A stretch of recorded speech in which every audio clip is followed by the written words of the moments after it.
Big Talker 1580. Welcome to Real Talk with your host, Dr. Valencia Campbell, on the Big Talker 1580. Hello, and welcome to Real Talk. I'm Dr. Valencia Campbell, and I'm your host.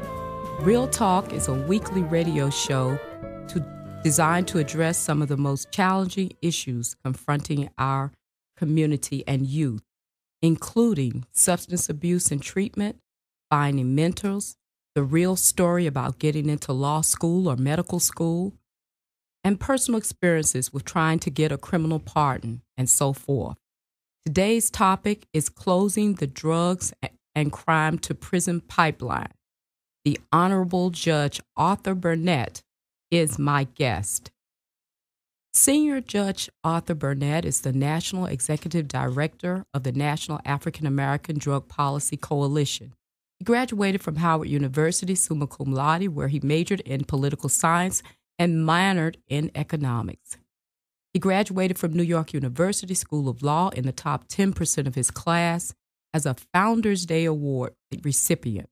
In addition to that, he was also Associate Research Editor of the Law Review. Judge Burnett started his distinguished career in the Attorney General Honors Program at the United States Department of Justice, later becoming an Assistant United States Attorney in Washington, D.C. And I know, listeners, you think that's more than enough, but let me just share a couple of other highlights. Judge Burnett's many other high-level appointments include serving as the first African-American United States Magistrate Judge, serving as a principal legal advisor to President Jimmy Carter of the United States on all civil service and personnel laws. In the 80s, the United States President Ronald Reagan appointed him to the Superior Court of the District of Columbia. Aside from his current work with the National Coalition, which he's here to talk about with us today, he works as an adjunct law professor at Howard University School of Law. He worked for more than 10 years as an adjunct law professor at Catholic University's Columbia School of Law, and that's only a partial list of his professional accomplishments. Welcome, Judge Burnett, and thank you so much for joining us today on Real Talk. Good morning, Dr. Campbell.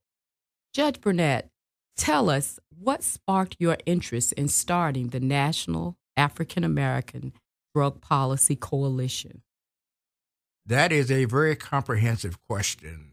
As a youngster, going back to when I first started reading, I was drawn to the issue of the discrimination against African Americans. We were called Negroes or coloreds then, back in the early 1940s. And what attracted my attention was that a Negro would get 10 years for cashing a government check, and Caucasians who took millions of dollars in frauds would get probation. So I grew up as a youngster concerned about the disparate treatment of individuals and based on color and race. And I came to Howard University in 1952 with the goal of becoming a civil rights and criminal lawyer to right these wrongs.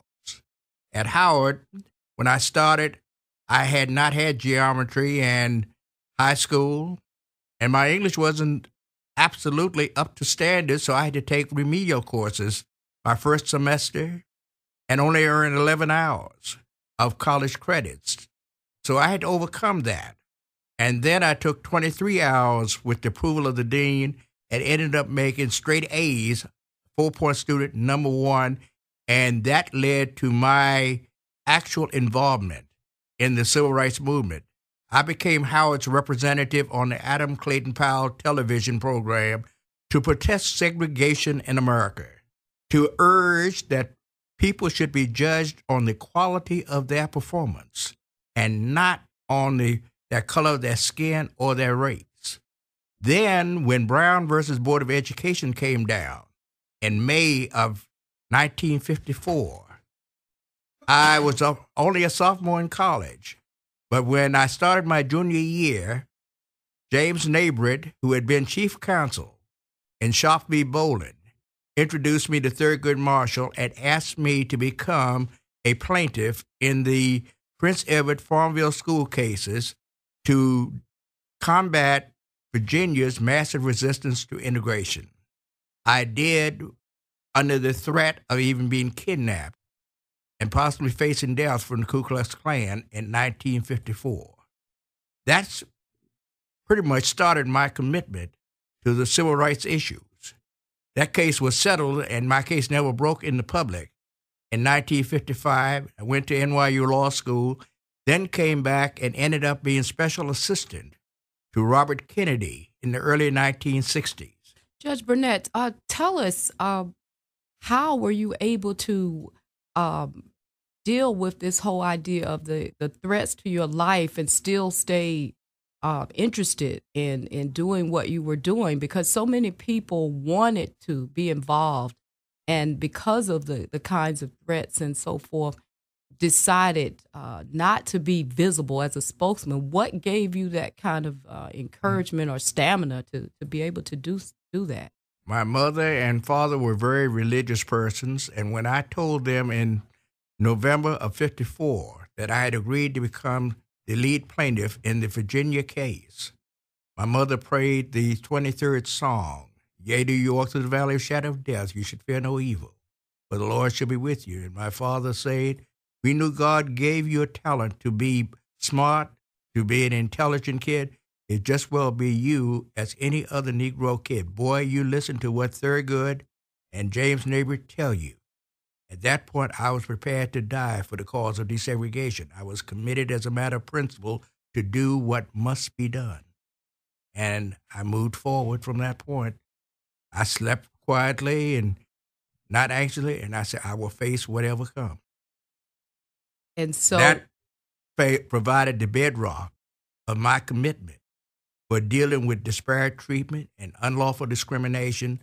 And indeed, in 1957, I turned down a job with Thurgood Marshall and the Legal Defense Fund to go with the Justice Department, to be the conscience within Maine justice so that the Lady of Justice the scales would be equal. And I would right the injustices or disparate treatments in our federal criminal justice system. Then I ended up working with Bobby Kennedy and working with him to make sure the Martin Luther King movement was not sabotaged and that the Communist Party would not infiltrate it. Again, to assure that Americans would achieve civil rights and not be treated with unlawful discrimination and disparate treatment. So my life has been committed to being a foot soldier, an activist, actually addressing the issues, not just talking about it, but actually moving forward and say, what solutions can we come up with? And thus, the National African American Drug Policy Coalition eventually was born and came into existence. But before you go further with that, with your appointment as a judge, what types of cases were you seeing with our young people? As a matter of fact, as a magistrate judge appointed in 1969, the federal district court judges used the magistrate judges as deputy judges to assist them. And when we had probation violations back in the 1970s, rather than engage in a knee-jerk reaction of us automatically revoking their probation and sending them to prison, in 1970s, they asked the magistrate judges to review their cases, to have the probation officer and the probationer and other people come in to see if we could develop programs that would keep the person in the community and address their issues rather than automatically sending them back to prison. Indeed, our probation compliance hearings of the early 70s were precursors of what we now know of as drug courts. And we improvised and developed orders to make sure we could keep the person in the community, but yet deal with the problems they had and yet prevent them from committing crimes. And as a result, I became committed to the idea that automatically just sending people to prison was not the answer, but giving them the services and addressing their deficits, their educational needs, their job preparation needs, could turn their lives around. And that, again, provided the basis for incorporating those practices in my cases when I was appointed to the Superior Court, where I developed, as part of probation, a program of reviewing with the probationer periodically what they were accomplishment and praising them and even rewarding them when they achieved and stayed clean from drugs or alcoholism. They got jobs. They took care of their families. And that led to the commitment to create the National African American Drug Policy Coalition to do this for the entire nation. And so you were seeing a lot of drug offenders or folks violating the drug laws and so forth? Well, it's much more than just the drug laws. In my experience on the bench, and I've been on the bench about, say, 38 to 39 years altogether. Actually, it's been 41 years since I was recently appointed, but I took a 4 years absence and worked as legal counsel to the President, Jimmy Carter, after 6 years on the bench, and then went back on the bench after that period again. But what I saw was that not only in drug cases, but in robbery cases, in burglary cases, in homicide cases, alcoholism and drugs were involved. Indeed, in my life experiences as a judge, roughly 70 or 75% of the cases I dealt with across the entire spectrum of criminal cases involved people who had drug problems, and in many instances, they had also dysfunctional families or homes or background, and their problems started when they were 11 or 12 years of age. And I say to myself, if we could have just intervened and addressed the problems of those youngsters when they were 11 or 12 years of age, that if they had fathers, they had counselors or mentors, instead of being in prison today, they could be Fortune 500 executives. Many drug dealers have quick minds. They are apt. They're not morons. Indeed, sometimes they can add up figures in their heads faster than you can do the numbers on a calculator. We are here, listeners, talking with the Honorable Judge Arthur Burnett, talking about the topic, closing the drugs and crime to prison pipeline. And as a result of what he's just been saying about all the problems that he was seeing as a judge with those coming before him with drug problems, those that were involved in various types of crime, that led to a great deal of his commitment to do more as a judge and also work in the community. Let's go back to the point that you mentioned about the sentencing. Tell us a little bit about what type of sentencing these offenders were receiving.